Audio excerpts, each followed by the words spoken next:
ಇತ್ತೀಚೆಗೆ ದಾಂಪತ್ಯ ಜೀವನಕ್ಕೆ ಪ್ರವೇಶ ಮಾಡಿದ ಬೆಂಗಳೂರು ಸಂಸದ ತೇಜಸ್ವಿ ಸೂರ್ಯ ಹಾಗೂ ಗಾಯಕಿ ಶಿವಶ್ರೀ ಉಡುಪಿ ಶ್ರೀಕೃಷ್ಣ ಮಠದಲ್ಲಿ ಸಂಗೀತ ಸೇವೆ ನೀಡಿದ್ದಾರೆ.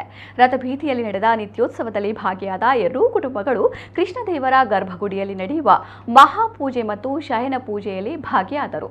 ಈ ಸಂದರ್ಭದಲ್ಲಿ ಶಿವಶ್ರೀ ತೇಜಸ್ವಿ ದೇವರ ಮುಂದೆ ಸಂಗೀತ ಸೇವೆಯನ್ನ ನೀಡಿದರು. ಜಗದೋದ್ಧಾರನ ಆಡಿಸಿದಳು ಯಶೋಧೆ ಮತ್ತು ತೊರೆದು ಜೀವಿಸಬಹುದೇ ಹರಿ ನಿನ್ನ ಚರಣಗಳ ಹಾಡನ್ನ ಹಾಡಿದರು. ಪರ್ಯಾಯ ಪುತ್ತಿಗೆ ಮಠ ಮತ್ತು ಉಡುಪಿ ಶ್ರೀಕೃಷ್ಣ ಮಠದ ಸಂಗೀತಗಾರರಾದ ನಾರಾಯಣ ಸರಳಾಯರು ಸಂಗೀತದಲ್ಲಿ ಸಾಥ್ ನೀಡಿದರು. ತೇಜಸ್ವಿ ಸೂರ್ಯ ವೇದಘೋಷ ಮಾಡಿದರು.